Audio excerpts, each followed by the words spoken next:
Dans la vie de tous les jours, si dans ton business que tu commences ou que tu sois déjà en place et que tu as une certaine réussite, la communication c'est tout. La communication vis-à-vis de toi-même, l'honnêteté, l'authenticité que tu as vis-à-vis de toi-même, vis-à-vis de tes employés, vis-à-vis de tes partenaires, vis-à-vis de tes associés, vis-à-vis de tes fournisseurs, vis-à-vis de tes clients, vis-à-vis de toutes les personnes avec qui tu as un rapport, même au niveau privé. Et là, je vais te donner un bon exemple, tu vois. Ça va faire 20 ans l'année prochaine que je suis dans l'entrepreneuriat, donc j'ai commencé en 2000, officiellement. Et à l'époque, pas à l'époque, c'était en 2006, pour donner un bon exemple, j'ai eu une situation assez difficile avec un de mes business où j'avais des contrats, j'avais des projets, mais l'argent ne rentrait pas. Et à l'époque, j'étais avec ma compagne, donc avec laquelle je suis en ce moment déjà, quoi, tu vois. Et elle connaissait pas ça du tout. Elle était encore étudiante, elle venait de finir, non, je crois qu'elle était même en train de finir ses études, faire son diplôme. C'est l'année où elle devait rendre son diplôme. Et je me rappelle à l'époque qu'en fait, on se retrouvait tous les deux à avoir certaines querelles, certaines disputes dans notre relation privée, parce qu'en fait, il y a des problèmes de communication. Moi, j'avais énormément de problèmes au niveau business, c'est-à-dire que j'avais des contrats, j'avais des projets, mais l'argent ne rentrait pas. Et si l'argent ne rentre pas, tu vides de ton cash flow, et quand tu n'as plus de cash flow, tu as un problème. Tu ne payes pas ton loyer, j'avais des situations assez difficiles avec certains fournisseurs, avec mes associés, parce qu'il faut pouvoir vivre, et quand tu as des associés, il faut pouvoir aussi leur donner leur argent en temps et en heure, et puis j'avais des difficultés. Et ça, ma compagne à l'époque a vraiment eu du mal à l'accepter, et on était vraiment au bord de la rupture en fait. Elle a eu de l'influence de l'extérieur, donc c'est ce que je dis tout le temps, quand tu te laisses influencer par l'extérieur, par les gens dans ton entourage, c'est difficile, mais je pense que l'erreur était de notre côté, c'était pas l'entourage qui était fautif. On aurait pu parler mieux l'un avec l'autre, on aurait pu parler plus communicatif, j'aurais pu, surtout de mon côté, en fait, lui dire la situation comme elle était, lui dire voilà, écoute, ça se passe mal en ce moment, j'ai du mal, je galère, je rame. Et je pense que le problème, c'était pas un problème seulement au niveau de mon business, mais c'était un problème de communication. Alors tu vois en fond, il y a de très très beaux bâtiments, hein. On est vraiment dans un quartier, il y a pas mal de banques dans ce quartier, on est en plein centre d'Hanovre. L'Allemagne, c'est très très beau, si tu n'y es jamais allé, je t'invite à y faire un tour et puis à découvrir en fait. L'histoire a fait qu'on a pas mal de, comment dirais-je, on a pas mal de préjugés en fait sur l'Allemagne, tu vois. Et moi je les avais à l'époque aussi, en 99 quand je suis arrivé en Allemagne, 98. Mais depuis tout s'est bien passé, quoi. Ça a vraiment changé et j'y habite depuis maintenant 19 ans. Pour revenir à nos moutons par rapport à la communication au niveau business, j'ai eu une autre situation que je voulais t'expliquer donc dans cette petite vidéo.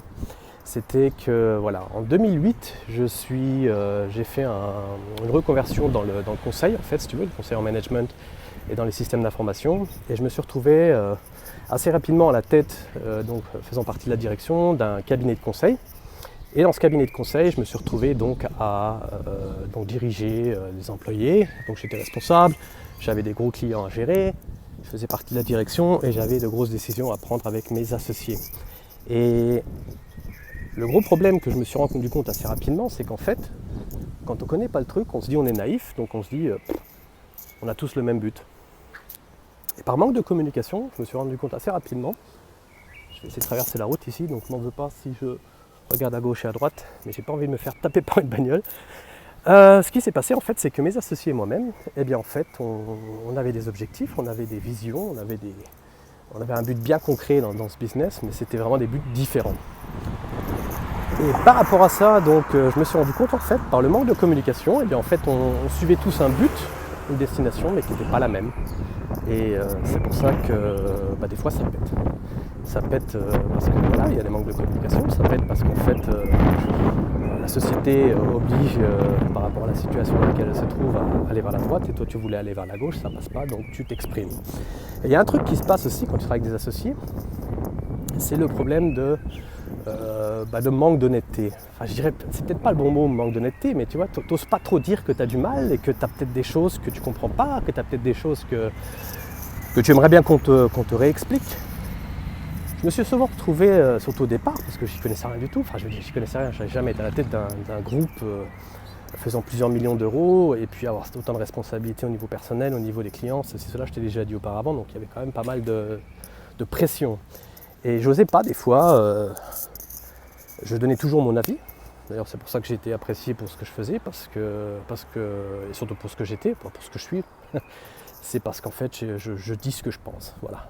Mais tu sais, quand tu as comme vision de dire je veux avoir ma propre société sœur, je veux devenir directeur, voilà, pour te parler de mon cas, et puis qu'en fait ça ne se passe pas comme ça et qu'il y a une situation qui fait que de l'extérieur il y a quelqu'un qui arrive et qui exactement reçoit les mêmes souhaits, enfin peut obtenir la même chose que ce que tu voulais atteindre, et bien en fait ça te reste à travers la gorge. Mais c'était une situation que j'ai acceptée, mais c'était un manque de communication. Si j'avais ouvert ma gueule à l'époque et dit à mes associés, donc par rapport aux deux directeurs généraux, écoute, j'aimerais bien faire ceci, cela, ce sont mes visions, ce sont mes objectifs. Bien évidemment, j'avais des objectifs financiers, j'avais des objectifs personnels au niveau du business.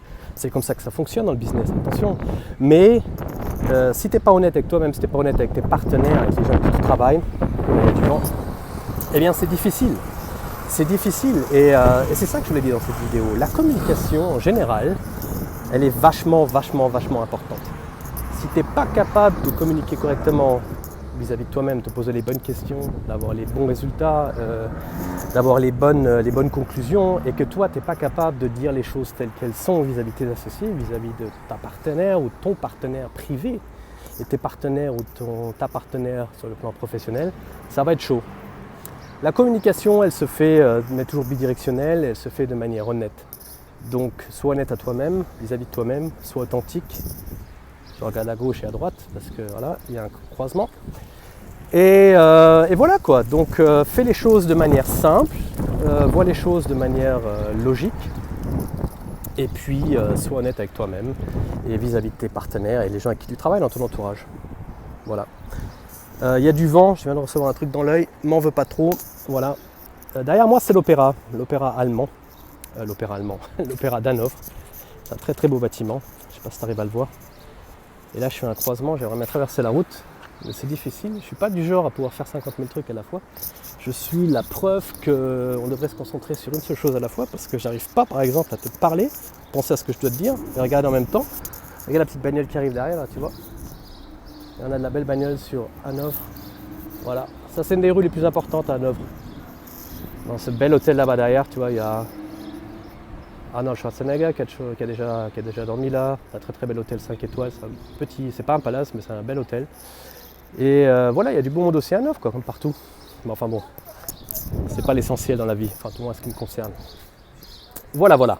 Donc pour en revenir à nos moutons, j'aimerais bien donc te tirer une petite conclusion de ce que je viens de te dire. Je vais passer dans cette rue qui est assez intéressante. J'aimerais donc te dire en fait en conclusion que la communication c'est vraiment l'essentiel, surtout pour ta réussite ultime. Si tu n'es pas capable de communiquer avec toi-même, c'est-à-dire de parler régulièrement, d'être honnête avec ta partenaire ou ton partenaire, si ça ne fonctionne pas au niveau privé, si ça ne fonctionne pas au niveau privé, ça ne fonctionnera pas au niveau business. Je le sens régulièrement, je lutte avec ça. Et par rapport à ça, tu vois, je sais que j'ai mes difficultés, quoi, donc quoi te dire de plus que voilà, c'est des éléments sur lesquels je bosse. Je ne bosse pas tout seul, j'ai ma coach qui m'assiste à ce niveau-là et qui me permet de faire des pas de géant en fait. Je me sens un peu comme le chat à botter. Mais quand même, c'est des choses, c'est du mental. Mais dans le business, si ça ne va pas au niveau privé, bah voilà, t'emmènes les problèmes au niveau business.